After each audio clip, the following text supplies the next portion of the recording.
तो बच्चों, अभी जो मैं क्वेश्चन एक्सप्लेन करने वाला हूँ, ये क्वेश्चंस मैंने RSR वाला बुक से लिया हूँ और ये क्लास 9 का क्वेश्चन है। चैप्टर्स का नाम है triangle. Now see the question.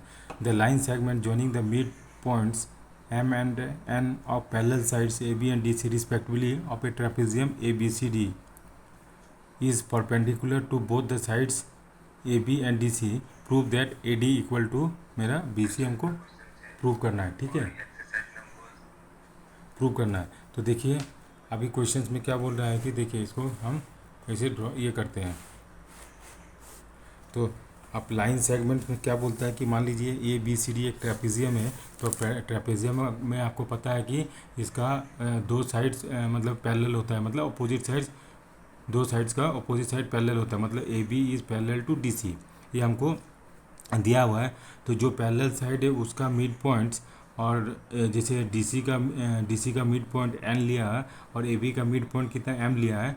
तो इससे हम क्या एक लाइन सेगमेंट ड्रॉ करते हैं जो क्या है वो 90 डिग्री एंगल्स बना रहा है। मतलब यहाँ पे 90 डिग्री, यहाँ पे 90 डिग्री बना रहा है। तो हमको अभी क्या क्वेश्चन में क्या प्रूव करना है, क्वेश्चन में प्रूव करना है कि हमको AD इक्वल टू BC हमको माने दिस साइड माने non parallel sides are equal of a trapezium. चलिए हम इसको क्या क्या गिवन है पहले इसको हम सॉल्व करते हैं। तो मेरा गिवन क्या है, गिवन क्या है, चलिए हम पहले क्या ट्रायंगल्स कौन सा लेते हैं, ट्रायंगल M and D, मतलब ये ट्रायंगल और ये ट्रायंगल लेते हैं। In triangle M and D and triangle MNC, ठीक है। ये दो ट्रायंगल्स हम लेते हैं। इसके बाद क्या करते हैं, देखिए इसमें angle M and D is equal to angle MNC, that is equal to how much 90 degree. ये क्वेश्चन में मेरा गिवन दिया हुआ है। ठीक है, अब नेक्स्ट देखिए इसमें क्या DN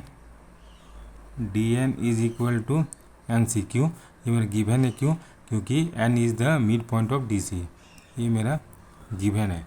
अब देखिए कि MN और MN क्या हो गया, MN is equal to MN कैसे कॉमन हो गया, यस या नो, ये कॉमन हो गया। देयरफॉर क्या triangle MND is congruent to triangle MNC, लिखेंगे MND कॉन्ग्रुएंट टू MNC। ये दोनों ट्रायंगल मेरा कॉन्ग्रुएंट हो गया। इसका मतलब मेरा क्या हो गया, DM किसे बाय क्या हो गया, देखिए दिस साइड और दिस साइड, मतलब SAS क्राइटेरिया से हुआ। Therefore DM is equal to MC हम लिख सकते हैं बाय किससे, CPCT, ठीक है। और इसको हम इक्वेशन 1 भी मान लेते हैं। अब हम क्या करते हैं, तो ये जब मेरा साइड इक्वल है तो मेरा DMN is equal to angle CMN लिख सकते हैं, यस नहीं, सेम रीजन बाय CPCT। और ये मेरा ये हो गया। अब हम क्या करते हैं कि देखिए एंगल कौन सा, AMN, angle AMN is equal to angle BMN लिख सकते हैं, क्यों, इक्वल है 90 डिग्री।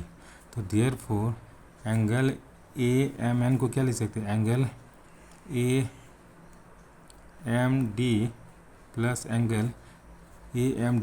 एंगल DMN लिख सकते हैं। Angle DMN is equal to, इसी तरह एंगल BMN को क्या लिखते हैं, एंगल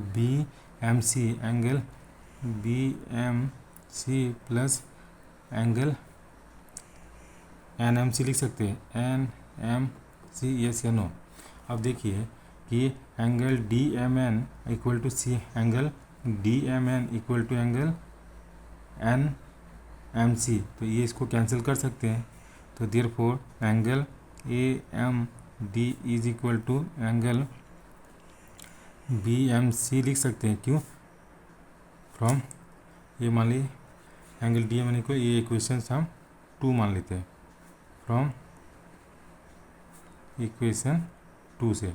ठीक है, 2 से हो गया। अब ये मेरा इक्वेशंस मेरा ये हो गया, तो इसको हम इक्वेशन 3 मान लेते हैं। ठीक है, ये मेरा 3 हो गया ना। इन ट्रायंगल आप क्या करते हैं, इन ट्रायंगल कौन सा, in triangle DAM, in triangle DAM and triangle CBM, ये ट्रायंगल और ये ट्रायंगल लेते हैं, तो हमको क्या है, AM is equal to BM लिखेंगे। ये मेरा गिवन दिया है। क्यों? क्योंकि M is the mid given.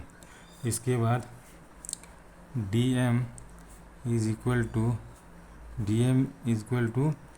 MC लिखेंगे। MC का फ्रॉम इक्वेशन 1 से। इसके बाद angle AMD is equal to angle BMC लिखेंगे फ्रॉम इक्वेशन कहाँ से, इक्वेशन 3 से।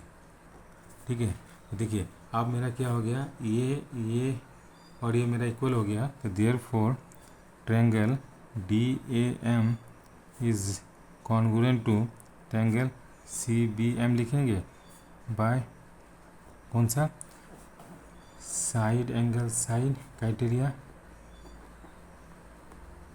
देयरफॉर क्या, AD is equal to BC, कैसे, बाय मेरा CPCT hints proved. So this is the solution of this question. Thank you for watching this video and have a nice day.